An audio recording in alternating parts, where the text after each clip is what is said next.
Bonjour et bienvenue dans le podcast La Minute Humaine, le podcast des dirigeantes et des dirigeants qui veulent des collaborateurs qui se comprennent et qui travaillent bien ensemble. Chaque mardi matin à 6 heures, je te propose une pause de 10 minutes pour mieux te comprendre toi-même, mieux comprendre les autres et agir avec plus de justesse et de sérénité dans ton quotidien. Si tu veux recevoir des pistes concrètes, des ressources ou simplement faire connaissance, je t'invite à t'inscrire à ma newsletter. Le lien est juste dans la description. Merci d'être là et bonne écoute.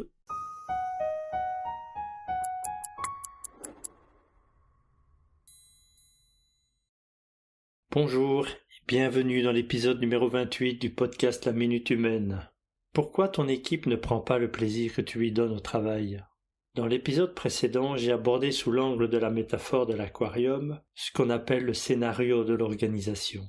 Dans le scénario, on y trouve tout ce qui s'est installé avec le temps, et ce depuis sa création, et qui se répète encore aujourd'hui en termes de coutumes, de manière de faire, d'ambiance, de culture, etc. Et aujourd'hui, j'utilise une expérience que j'ai vécue pour t'illustrer mon propos. J'interviens dans une organisation de grande taille auprès du comité de direction dans le cadre d'une volonté de changement de l'équipe, pour arriver à faire face à une situation économique déficitaire. Le directeur général, que je vais appeler ici Christian, me fait part de son souhait que les cadres prennent du plaisir à travailler ici, et qu'ils le manifestent. Il leur a demandé plusieurs fois. Son intention est louable, sincère, mais manifestement n'est pas appliquée. Je t'explique pourquoi. Pour comprendre la situation que je te présente, il faut analyser le contexte. Pour des raisons de confidentialité, je ne citerai ni l'organisation, ni le milieu dans lequel elle œuvre, mais je peux dire que c'est un organisme public qui existe depuis plus de 50 ans dans un département du centre de la France.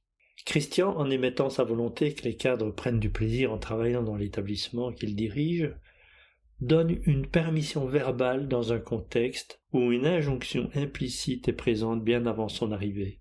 Et l'injonction implicite est quelque chose du genre « ici on ne se réjouit pas » ou « ici il faut avant tout être fort ».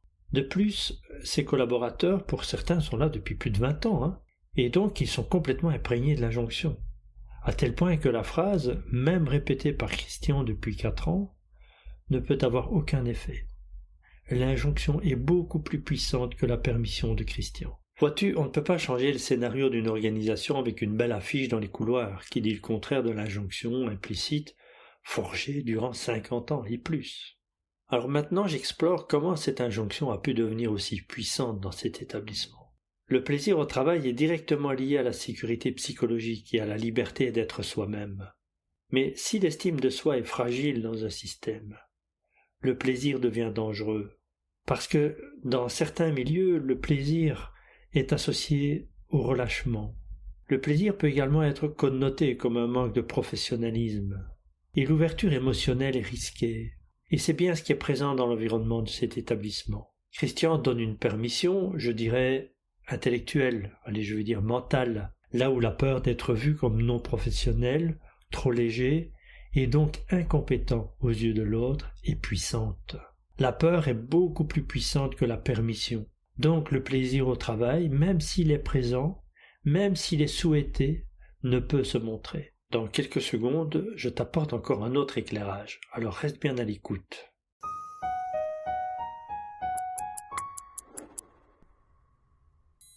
Si tu souhaites aller plus loin, je t'ai préparé un carnet de bord gratuit. Pour chaque épisode, tu peux télécharger ce document qui reprend des questions et un exercice pour mettre en pratique ce que nous explorons ensemble.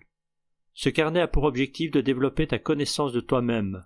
Tu peux en faire un livre qui te suit dans le temps tout au long des épisodes. Et si tu en ressens le besoin, ce carnet de bord pourra également servir dans le cadre d'un accompagnement personnalisé. Tu le trouveras via le lien dans la description.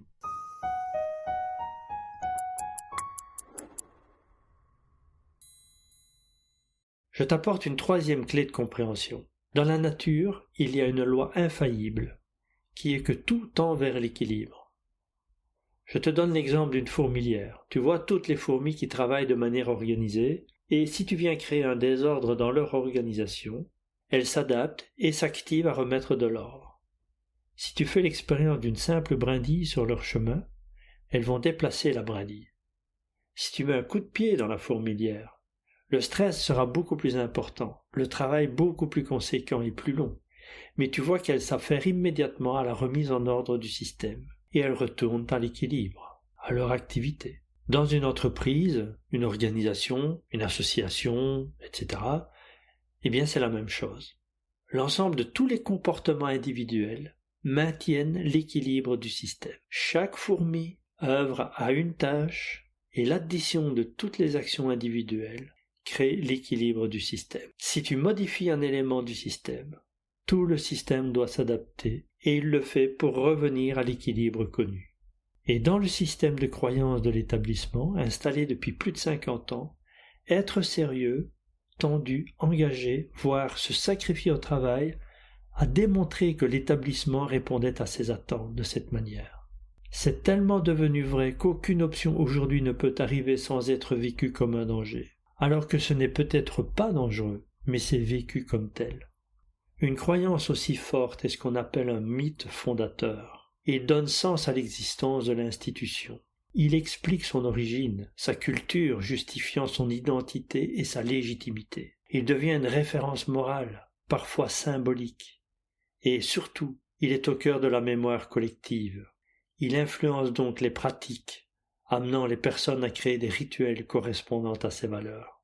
Donc, quand Christian invite les cadres de son comité de direction à prendre du plaisir au travail, et de le montrer, inconsciemment il trahit le mythe fondateur de son établissement. Mais il ne peut pas le savoir. Son intention est bonne et louable. Alors que faire maintenant pour que les collaborateurs commencent à avoir du plaisir au travail ? En tout cas, qu'ils osent le manifester. Je te propose d'écouter les prochains épisodes pour le découvrir. Dans le prochain épisode, je te parlerai de compatibilité plaisir et performance, et le suivant, je répondrai à la question comment un dirigeant ou un manager peut modifier le climat émotionnel d'un système.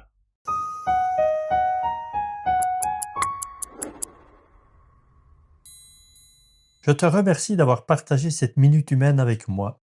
Si ce podcast t'aide à mieux te comprendre et à créer des relations plus claires autour de toi, je t'invite à laisser un commentaire. C'est un vrai coup de pouce pour faire connaître ce podcast. Et si tu veux continuer l'exploration, rejoins-moi sur LinkedIn. J'y partage d'autres outils et réflexions et je réponds toujours avec plaisir. Et n'oublie pas, il n'y a pas de faire humain, il n'y a que des êtres humains.